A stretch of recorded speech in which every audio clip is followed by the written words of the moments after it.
Hi friends, स्वागत आप तमाम दोस्तों का हमारे YouTube channel M Shahid English classes में। और आज हम आप लोग को लेके चलते हैं वन वर्ड सब्स्टिट्यूशन की दुनिया में, यानी अनेक शब्दों का एक शब्द। ये क्वेश्चंस आपको एसएससी, सीजीएल, सीएचएसएल, एमटीएस और भी बहुत सारे एग्जाम्स में पूछे जाते हैं। एनडीए, सीडीएस, एफओ, जितना में भी जाइएगा, जहाँ भी कम्पिटिटिव इंग्लिश में इंग्लिश है, जहाँ भी जिस कंपटीशन में भी आपको इंग्लिश पूछा जाता है, वहाँ आपको ये 1, 2 नंबर 5 नंबर तक को पूछ सकता है। इवन के इंटर वाले एग्जाम में भी ये 1 से 2 नंबर का आता है। तो आइए देखते हैं। पहला वर्ड आप लोग के, पहला वन वर्ड सब्स्टिट्यूशन है आप लोग के लिए, one who walks on foot. जो पैदल चलते हैं उसको एक शब्द में क्या बोलिएगा? हिंदी में हम लोग तो सीधे बोलेंगे पदयात्री। फैटलिस्ट, फैटलिस्ट मतलब होता भाग्यवादी। One who believes in fate, जो किस्मत पर भरोसा करता है। यह ऑप्शन नहीं होगा मेरा। इडेबल, इडेबल मतलब होता है खाने योग्य, फिट टू बी ईटन, यह भी नहीं ऑप्शन है। Demography, the study of population, जनसंख्या के अध्ययन को हम लोग डेमोग्राफी कहते हैं, नहीं होगा ऑप्शन। पेडिस्ट्रियन मतलब पदयात्री, जो पैदल चलता है उसको हम लोग क्या बोलेंगे? पद यात्री। एग्जाम में आपका ये वर्ड दिया हुआ है वन हु, यहां थोड़ा सा सही करेंगे आप लोग। One who walks on foot, जो पैदल चलते हैं उनको हम लोग कहते हैं पद यात्री। अगला क्वेश्चन है दोस्तों, one who is unable to pay his debt, जो अपना कर्ज नहीं चुका पाता है। सपोज कीजिए कोई आदमी बैंक से लोन ले लिया और वो लोन को नहीं पूरा कर पा रहा है, तो वैसे में बैंक क्या करते हैं? उसको दिवालिया घोषित करते हैं। फिर उसके सारे प्रॉपर्टीज़ को वो अपने अकॉर्डिंग बेच बाच करके अपना कर्जा वसूलते हैं। तो इंग्लिश में उसका 2 वर्ड है दोस्तों, एक है बैंकक्रप्ट, दूसरा है इंसॉल्वेंट। तो यहाँ ऑप्शन है, पहला ही ऑप्शन दे दिया है इंसॉल्वेंट, जिसका मतलब दिवालिया। दूसरा फैटल, घातक, कोई बीमारी घातक होता है, जो जानलेवा बीमारी होता है उसको हम लोग फैटल डिजीज कहते हैं। एक्स्ट्रावेगेंट, एक्स्ट्रावेगेंट मतलब फजूल खर्ची, जो अननेसेसरी खर्चा करते रहता है। ऑर्फन, ऑर्फन मीन्स अनाथ, अनाथ जानते ही होंगे, a child whose parents are dead. तो ये अनाथ भी नहीं होगा, एक्स्ट्रावेगेंट भी नहीं होगा, फैटल नहीं, इंसॉल्वेंट मेरा सही आंसर है। अगर इंसॉल्वेंट नहीं रहता तो बैंकक्रप्ट के तरफ हम लोग जाते। तीसरा क्वेश्चन है दोस्तों, फिट टू बी चूजन, जो चुनने योग्य है। तीसरा नंबर क्वेश्चन है आप लोग के लिए, फिट टू बी चूजन, जिसको चुना जा सके, जिसको चयनित किया जा सके। तो जिसको चुना जा सके, चयनित किया जा सके, वैसे उम्मीदवार को हम लोग योग्य उम्मीदवार बोलते हैं, ठीक है। और इंग्लिश में उसका वर्ड आता है इलिजिबल। पहला वर्ड है इलिजिबल। ये इलिजिबल किसको बोलते हैं? जो पढ़ा नहीं जाता उसको बोलते हैं इलिजिबल। लेकिन ये इलिजिबल, योग्य, सही आंसर होगा इलिजिबल। इनविंसिबल, जिसको हराया नहीं जा सकता, यह भी ऑप्शन नहीं होगा। इनइविटेबल, जिसको रोका नहीं जा सकता है, जो होके ही रहेगा, तो डी नंबर भी ऑप्शन नहीं होगा। फिट टू बी चूजन, सही आंसर हम लोग का होगा दोस्तों एलिजिबल। मूव करते हैं हम लोग चौथे क्वेश्चन की तरफ। चौथा क्वेश्चन कहता है, a medicine to counteract the effect of poison. वो मेडिसिन जो जहर को काटता है, जो जहर को समाप्त करता है। लैक्सेटिव, लैक्सेटिव ये भी एक मेडिसिन ही है। जिसका पेट टाइट हो जाता, पेट को ढीला करने वाला जो दवाई होता है उसको लैक्सेटिव कहते हैं। जैसे आप बोलते हैं डॉक्टर को जाके, भाई साहब 4-5 दिन से मेरा बंद है, तो डॉक्टर आपको एक लैक्सेटिव सिरप देते हैं पेट को ढीला करने वाला। तो यहाँ लैक्सेटिव नहीं होगा आपका ऑप्शन। एंटीडोट, यही सही आंसर है, एंटीडोट, यानी किसी भी विष को खत्म करने के लिए उसका एंटीडोट दिया था। सपोज कीजिए आप किसी को देखते होंगे सांप काट लिया, तो सांप काटने के लिए उसका एंटीडोट दिया था, वो भी एक जहर ही दिया था जो जहर जाकर के टकरा के साफ होता है। कलीग्स बोलते हैं साथ में रहने वाले को, साथ में काम करने वाले का। आप एक ही ऑफिस में 4 आदमी काम कर रहे हैं तो वो आपके कलीग्स हुए। तो यहाँ कलीग्स आंसर नहीं होगा हम लोग का। इरिवोकेबल, जिसको हटाया नहीं जा सकता, जिसको चेंज नहीं किया जा सकता, उसको हम लोग बोलते हैं इरिवोकेबल। तो medicine, a medicine to counteract the effect of poison, वो मेडिसिन जो किसी जहर को खत्म करने के लिए दिया जाता है, उसके लिए सही शब्द होगा एंटीडोट। 5 नंबर क्वेश्चन को देखते हैं हम लोग। नंबर 5 में है ए person who can neither read nor right, वो इंसान जो न पढ़ सकता है, जो न लिख सकता है, उसको हिंदी में तो हम लोग निरक्षर ही कहते हैं, लेकिन इंग्लिश में क्या कहते हैं? देखिए, पहला वर्ड है इलिटरेट, यही वर्ड है निरक्षर का। दूसरा है लिटरेट, साक्षर, जो पढ़े लिखे हैं। इफिमिनेट कहते हैं दोस्तों उस आदमी को, है तो वो मैन, लेकिन उसका जो पूरा नेचर, पूरा एक्शन जो होता है औरतों वाला होता है, तो वैसे आदमी को हम लोग कहते हैं इफिमिनेट। विट्रेन मना होता है आपको कोई भी आदमी जो किसी फील्ड में दक्ष होता, किसी भी फील्ड में माहिर होता, वैसे आदमी को बोलते हैं विट्रेन। तो विट्रेन भी आपका नहीं होगा, सही आंसर हो जाएगा ए person who can neither read nor right, illiterate. अगला क्वेश्चन है दोस्तों, the life story of a person written by another, यानी मेरी जीवन की कहानी है, कोई और लिखा है, तो उसको हम लोग कहते हैं दोस्तों बायोग्राफी। और जब हम अपनी कहानी को अपने से लिखेंगे तो वो कहलाएगा ऑटोबायोग्राफी। तो यहाँ सही answer the life story of a person written by someone else, किसी और के द्वारा लिखा जाए तो उसको हम लोग कहेंगे बायोग्राफी। और सही आंसर ए नंबर ऑप्शन में आपको दिया हुआ है, बायोग्राफी, जिसका हिंदी बोल सकते हैं जीवनी। ऑटोबायोग्राफी ये आत्मकथा हुआ, अपने से कहा हुआ कथा। डायलॉग, 2 आदमी के बीच जो चलता है, डायलॉग, ए टॉक बिटवीन 2 पीपल, 2 आदमी के बीच में जो बातचीत होता है उसको हम लोग डायलॉग कहते हैं। यहाँ डायलॉग ऑप्शन सही नहीं होगा मेरा, और नन कुछ। मूव करते हैं हम लोग 7 नंबर क्वेश्चन की तरफ। A person belonging to a foreign country, वो आदमी जो विदेश का होता है, बाहर देश का होता है, तो हम लोग उसको बोलते हैं विदेशी। लेकिन इंग्लिश में बोलते हैं दोस्त क्या? देखिए ऑप्शन, फ्रेजाइल मीन्स भंगुर, नहीं होगा, जो इजीली टूट जाता है उसको हम लोग फ्रेजाइल बोलते हैं। बैरल बोलते हैं एक लकड़ी का डब्बा को, वो डब्बा जिसमें तेल या शराब जमा करके रखा जाता है, वैसे लकड़ी के डिब्बा को वुडन कह सकते हैं, बैरल, वुडन बॉक्स, ये बैरल कहलाएगा। एलाइन ये विदेशी, a person who belongs to other country. Anthology का मतलब हो गया दोस्तों कविताओं का संग्रह को ही हम लोग एंथोलॉजी बोलते हैं, ए कलेक्शन ऑफ पोएम्स। तो ये भी सही आंसर नहीं होगा आपका।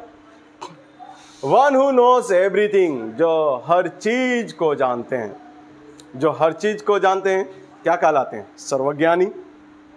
मिंट तो जानते हैं ही आप लोग, टकसाल जहां सिक्का छप बनता है उसको कहते हैं हम लोग मिंट। ऑमनिशियंट, जो हर चीज जानता, सर्वज्ञानी, यह सही आंसर है। सी नंबर है ऑमनीपोटेंट। ऑमनीपोटेंट किसको कहते हैं?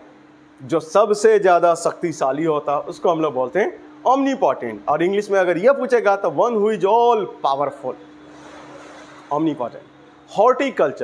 हॉर्टिकल्चर किसको कहते हैं आप लोग? हॉर्टिकल्चर कहते हैं फलों के इसको, खेती बाड़ी करने को हॉर्टिकल्चर,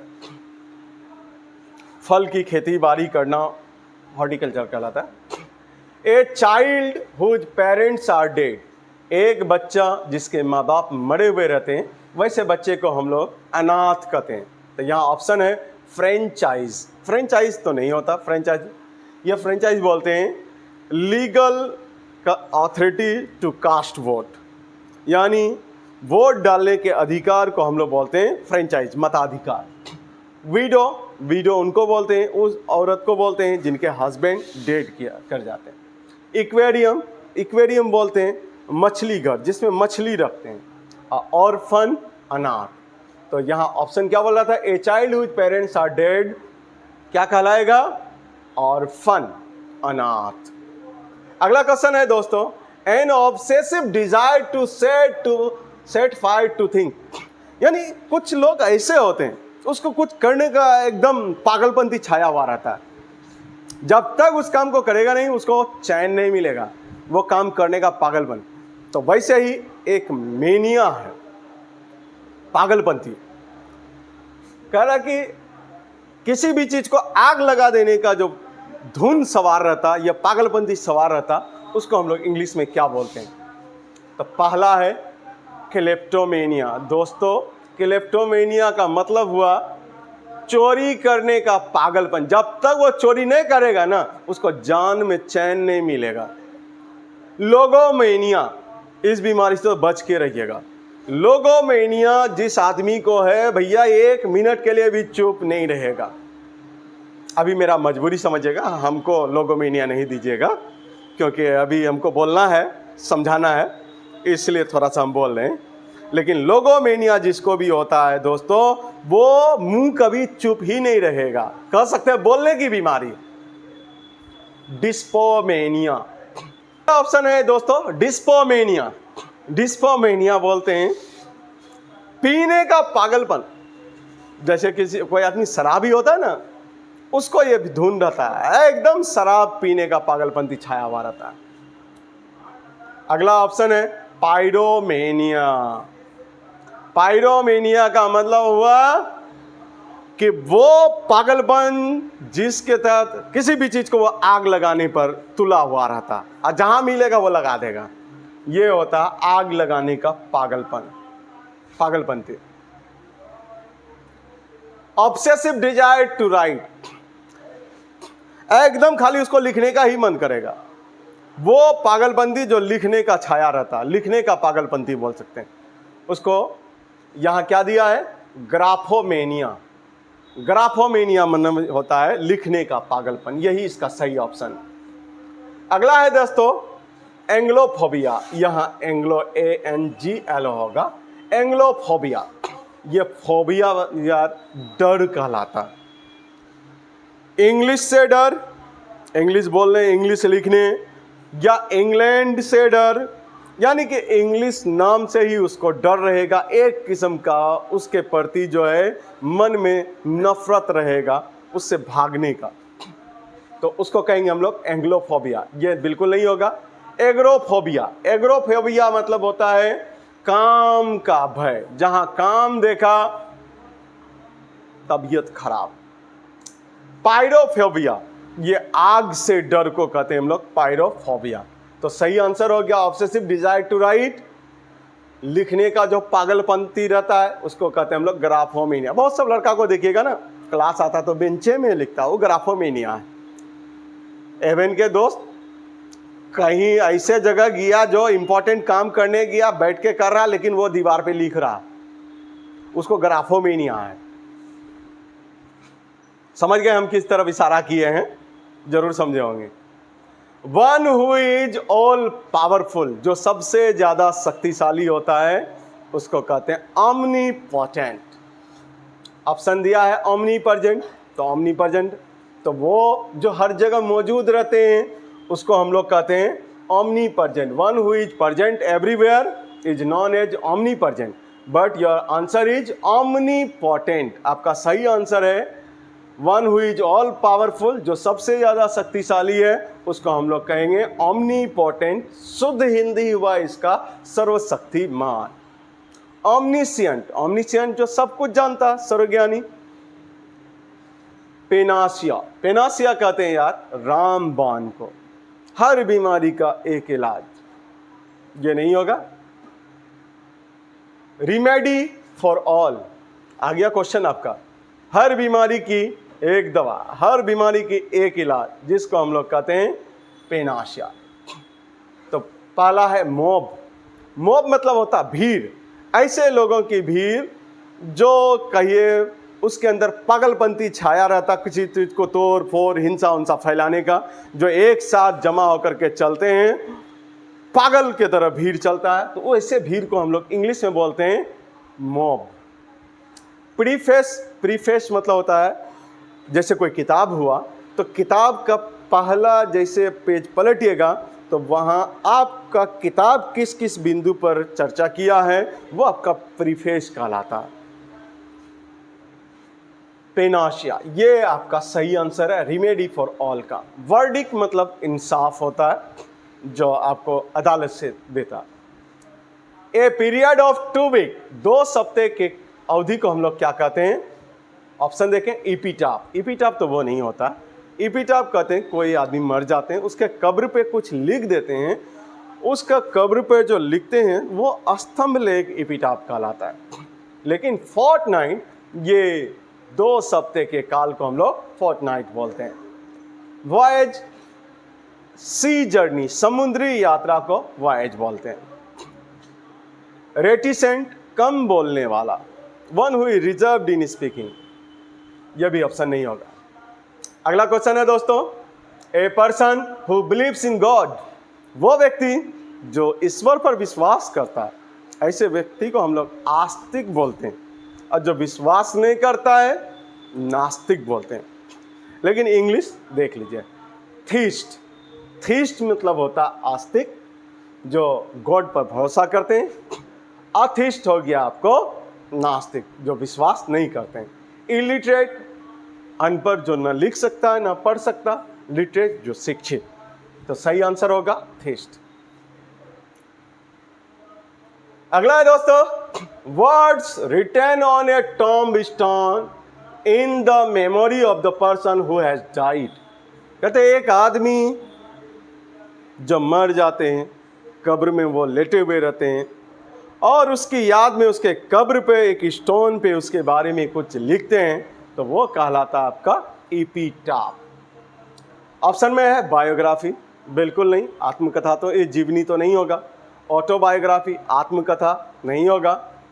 एपिटाफ सही आंसर है आप लोग का एपिटाफ। एंथोलॉजी, ये कविता के संग्रह को कहते हैं, एक कलेक्शन ऑफ पोएम को कहते हैं, ये भी आंसर नहीं होगा। One who loves his country, जो अपने देश से प्यार करता है, क्या कहते हैं उसको? देशभक्त। ऑप्शन है मार्टर, शहीद, बिल्कुल नहीं। ट्रेटर, देशद्रोही, बिल्कुल नहीं। हंगर, हंगर किसको कहते हैं पता है आप लोग को? एरोप्लेन जो होता है जब चलता है तो चलता है, लेकिन जब वो खराब हो जाता है या उनका मेंटेनेंस के लिए एक क्लोज एरिया में लेके जा करके उनका जो हम लोग मेंटेनेंस करते हैं या उसको रिपेयर वगैरह करते हैं, तो जिस जगह को और जिस जगह में वो करते हैं उसी जगह को हैंगर बोलते हैं। पैट्रियट, पैट्रियट मतलब देशभक्त। अब वहाँ क्वेश्चन क्या था? जो अपने देश से प्यार करता है उसको क्या कहते हैं? देशभक्त। और यहाँ आपका ऑप्शन मिल रहा पैट्रियट, देशभक्त। ए पार्शियल और टोटल लॉस ऑफ मेमोरी, जरूर देखे होंगे कोई फिल्म भूलने वाला, चलते चलते हीरो भूल जाता है, कहीं सोया तो वो अपना पूरा कहानी भूल जाता है। लॉस ऑफ मेमोरी, क्यों कोई आधा भूलता कोई पूरा भूलता, तो ऐसे बीमारी का नाम को कहते हैं एमनेशिया। ऑप्शन देखिए क्या दिया है? एंटीडोट, बिल्कुल नहीं। एमनेशिया ये भूलने की बीमारी है। ब्लेस्फेमी, ब्लेस्फेमी मतलब होता है दोस्तों ईश्वर निंदा, यानी भगवान के खिलाफ जो बोलते हैं, गॉड के खिलाफ जो बोलते हैं, ईश्वर अल्लाह के खिलाफ बोलते हैं, उसको हम लोग कहते हैं इंग्लिश में ब्लेस्फेमी। एस्टिक, एस्टिक बोलते हैं हम लोग तपस्वी को, जो तपस्या करते हैं, जो दुनिया के सारे सुख दुख को भूल करके याद में लगे रहते हैं। A doctor who is specialise in heart disease, जो दिल की बीमारी के लिए स्पेशलिस्ट होते हैं, उनको तो आप लोग जानते ही होंगे, आपके शहर में होंगे, जरूर कभी नाम सुने होंगे। कार्डियोलॉजिस्ट, क्या बोलेंगे इसको? कार्डियोलॉजिस्ट। सही ऑप्शन मिल गया, लेकिन 3 ऑप्शन और दिया हुआ है, सुन ले इनको भी हम लोग। बाइलिंगुअल, बाइलिंगुअल बोलते हैं जो 2 भाषा को जानते हैं, वैसे व्यक्ति को हम लोग बाइलिंगुअल बोलते हैं। न्यूमिस्मैटिक, जो सिक्का को जमा करते हैं उसको हम लोग बोलते हैं न्यूमिस्मैटिक। ग्लूटन, जो खाने पीने में जबरदस्त मस्त रहता है, भुक्कड़ खादक्कड़, एकदम ठूस लेता कंठा तक, ऐसे आदमी को बोलते हैं ग्लूटन। ऐसा कोई दोस्त होगा जरूर, भीड़ ही गया तो सामने वाले का हालत खराब कर देता, घर वाले का। The condition of being unable to sleep, वो हालत जिसमें नींद नहीं आती है, नींद नहीं आने की बीमारी। कुछ और नहीं समझ लीजिएगा दोस्त, आपका दिमाग कहाँ जा रहा मुझे पता है, लेकिन सच में वो चीज़ जो सोच रहे हैं वो नहीं है, ये आपको एक बीमारी है, आप गलत फहमी में है। नींद नहीं आता है तो वो एक बीमारी है आपको। ऑप्टिमिस्टिक, आशावादी, जो जिंदगी के ब्राइट साइड को देखते हैं उसको कहते हैं ऑप्टिमिस्टिक। जो जिंदगी को डार्क साइड को देखते हैं, हर बात में ना ना ना, नहीं होगा, हमसे नहीं होगा, ये हो जाएगा, नेगेटिव सोचने वाले को हम लोग बोलते हैं पेसिमिस्टिक। नींद नहीं आने की बीमारी को बोलते हैं हम लोग इंसोम्निया। एम्नेसिया तो भूलने की बीमारी है। A poem consisting of 14 lines, वो पोएम जिसमें 14 पंक्ति होता, उसको हम लोग बोलते हैं दोस्तों क्या मालूम है? सोनेट। एलिजी, यह भी एक पोएम का ही प्रकार है, लेकिन किसी की याद में, शोक, मरे हुए व्यक्ति को याद करके जो लिखते हैं वो एलिजी कहलाता। इसका उर्दू होता मरसिया। शोक गीत, शुद्ध हिंदी हुआ सोनेट। ये 14 पंक्ति वाली कविता को, 14 लाइन्स वाली पोएम को हम लोग बोलते हैं सोनेट। सैटायर, व्यंग, जिसको हम लोग बोलते हैं हंसाने वाला, मन को गुदगुदाने वाला। ओड, ओड ये गीत है, किसी वस्तु पर हो या किसी व्यक्ति पर जो लिखा जाता है उसको हम लोग, उस पोएम को ओड कहते हैं। नेक्स्ट क्वेश्चन है, a poem that expresses the dead. वो पोएम जो किसी डेड पर्सन पर, मरे हुए व्यक्ति पर लिखा जाता है, उसके प्रति लिखा जाता है, तो वैसे पोएम को दोस्तों याद रखिएगा, इंग्लिश में हम लोग कहते हैं एलेजी। अभी अभी हम लोग बात की है। सोनेट 14 पंक्ति वाली कविता, सेटायर मन को गुदगुदाने वाली कविता, व्यंग टाइप का जो होता है, बड़ी बात को हंसाने के मूड में कह देते हैं। ओड गीत को कहते हैं। द किलिंग होगा दोस्तों यहां, the killing of the king, राजा की हत्या क्या कहलाता है इंग्लिश में? पहला है सुसाइड, जो मरना, अपने आप की जान लेना, सुसाइड करता। रेजिसाइड, राजा की हत्या करना, रेजिसाइड कहलाता। जेनोसाइड, जेनोसाइड मतलब होता एक जाति के लोगों की हत्या, कहिए एक race, killing of the race of people, genocide. Fratricide, भाई की हत्या को हम लोग फ्रेट्रिसाइड कहते हैं। तो फ्रेट्रिसाइड भी नहीं होगा, जेनोसाइड भी नहीं होगा, सुसाइड भी नहीं, killing of the king, regicide होगा। नेक्स्ट क्वेश्चन है दोस्तों, a person who believe that laws and government are not necessary. वो आदमी जो ये मानता है कि कानून कोई चीज नहीं है, सरकार कोई चीज नहीं है, ऐसे व्यक्ति को हम लोग बोलते हैं अराजकतावादी, और इंग्लिश उसके लिए कठोर इंग्लिश है एनार्किस्ट। सेक्युलर तो जानते हैं धर्मनिरपेक्ष। एंटीपैथी, एंटीपैथी माना होता है आपको दुश्मनी, एक दूसरे के प्रति जो रखा जाता है। एंकर, एंकर बोलते हैं वो आदमी जो समाचार सुनाता है रेडियो पर, टेलीविजन पर या और कोई माध्यम से, एंकर उसको बोलते हैं। उद्घोषक, a person who knows and speaks many languages, वो आदमी जो बहुत सारी भाषाओं को बोलता है या बहुत सारी भाषाओं को जानता है, वैसे आदमी को क्या बोलते हैं? पहला ऑप्शन है बाइलिंगुअल, बाइलिंगुअल तो 2 भाषा को जानने वाले को बोलते हैं। पॉलीग्लॉट, यह बहुभाषी। पॉलीग्लॉट बोलते हैं हम लोग। एक आदमी जो अनेक भाषाओं को बोलता, 2 से ज़्यादा भाषा जानता, वैसे आदमी को हम लोग बोलते हैं पॉलीग्लॉट। और सी पैसिफिस्ट, पैसिफिस्ट में जिसको ये यकीन है कि लड़ाई मार पीट झगड़ा इससे कुछ होना जाना नहीं है, यह खत्म होना चाहिए, दुनिया में शांति स्थापित होना चाहिए, वैसे आदमी को बोलते हैं हम लोग पैसिफिस्ट। ऑरेटर, प्रवक्ता। ऑरेटर मतलब हुआ प्रवक्ता, जो दूसरे के लिए अपनी आवाज को बुलंद करता, उसको हम लोग बोलते हैं ऑरेटर। तो क्वेश्चन था हमारा, जो बहुत सारी भाषाओं को जानते हैं उसको हम लोग कहते हैं पॉलीग्लॉट। थैंक्स दोस्तों, आज के लिए इतना ही। Thanks for watching MH English classes.